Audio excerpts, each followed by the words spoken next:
Lord, Genesis 12:1. Now the Lord had said to Abram, get thee out of thy country, and from thy kindred, and from thy father's house, unto a land that I will show thee.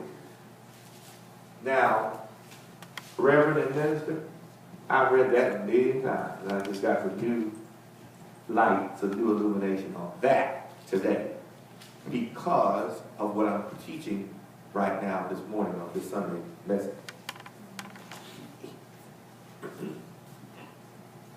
Every time I've read this before, it always spoke to me about how you have to separate from folk that are not going to do what God's telling them to do. And that's in there, and that's true. Because, you know, to serve God, you might have to separate from your family, from your natural family, seriously. To do what God is telling you to do. Not that you hate them or anything else, but you just got to go and do what God's telling you to do. But there's something else in there that I just saw just now. How many basic systems are there? Just two. Just two. It's the world system and what? And God's system, or the kingdom. That's it. And here's the thing I'm trying to get you to understand what God just showed us.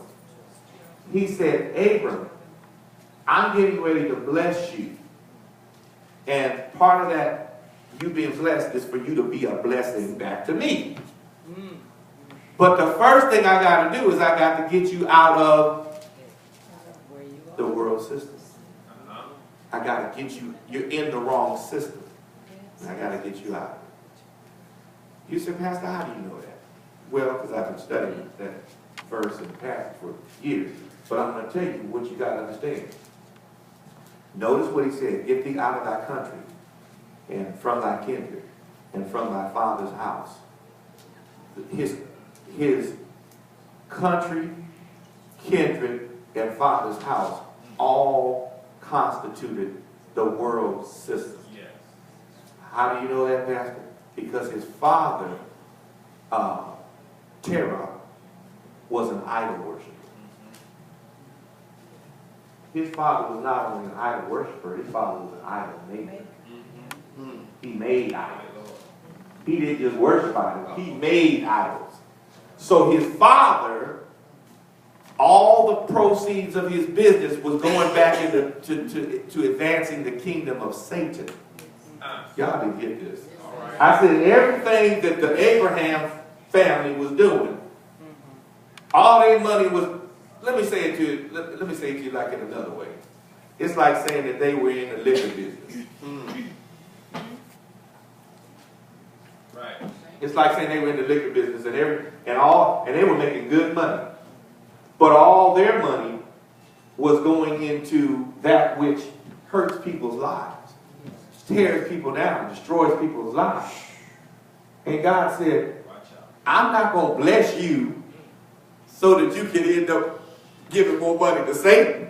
Right. The first thing I got to do is I got to change your mind, get you to understand that I'm God, establish a relationship with you, and when I bless you, I want you to put money back into the kingdom. I want you to help me expand the kingdom. Now look what he said. Verse 2, he said, and I will make of thee a great nation.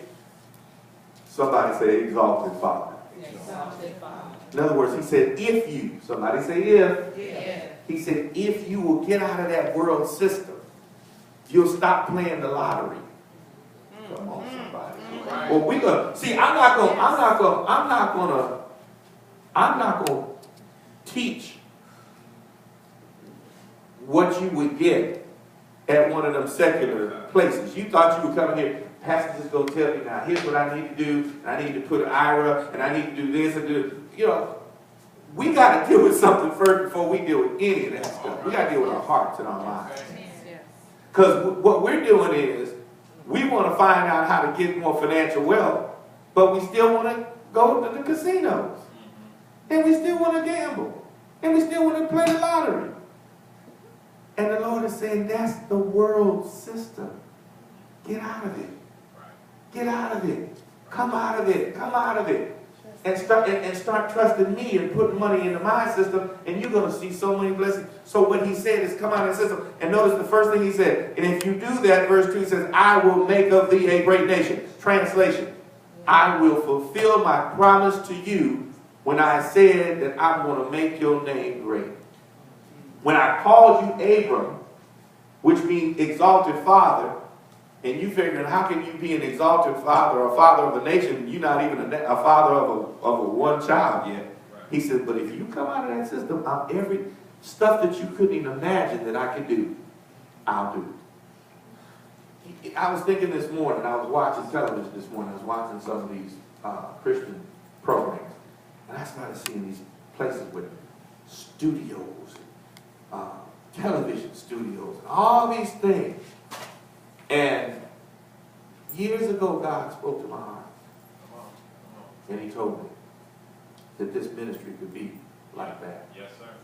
And I'm saying, Father, how could this little church, blow up and be like TBN? Yes, sir. That big. Come on. And you know what the Lord said to me? He said, they started somewhere. Come on. Yes, they did.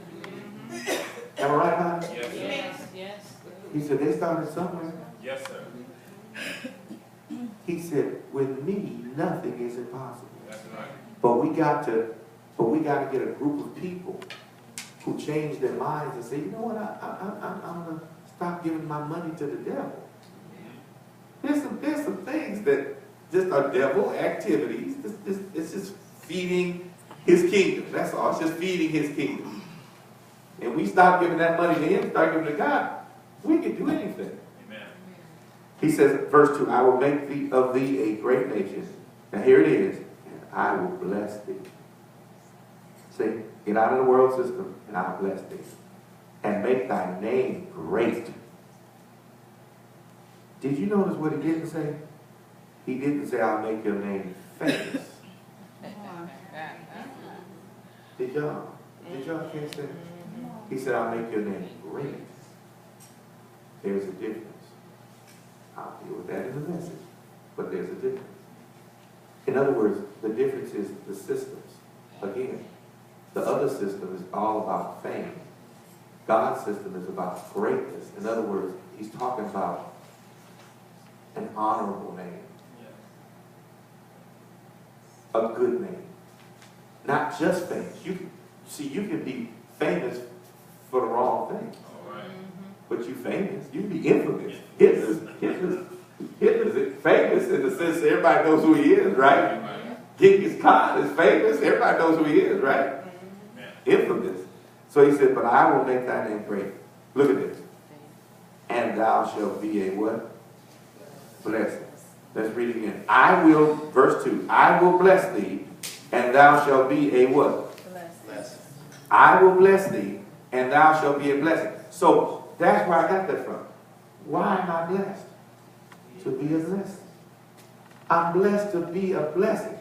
And since the one who blessed me is God, the first person I ought to be a blessing to is God. And since God is the father of the church, then I have to be a blessing to his church, which is really his people. And trying to be a blessing to get more in. Because that's what pleases God. That's how I could be a blessing to him. And he doesn't mind blessing me. Now, when he said to Abram, I'm blessing you so that you can be a blessing. Do you really think that he was saying to him, I'm blessing you with all the silver and gold so that you can be a blessing to me? That really wasn't the first thing he was saying. He was saying to him, I'm going to bless you with a seed, a human being. God is concerned with life. He says, I'm going to bless you with a child. Now, through that child, I'm going to make a nation. And then you're going to come into the fulfillment of my prophecy to you that you're going to be Abram, which is exalted father. He said, but eventually I'm going to bless you with another seed. And that's going to be Jesus. And that's when you're going to come into the fulfillment of the prophecy of your name, Abraham. Not exalted father, but father of what? Many nations. You're the father of many nations through who? Christ. Because of Christ.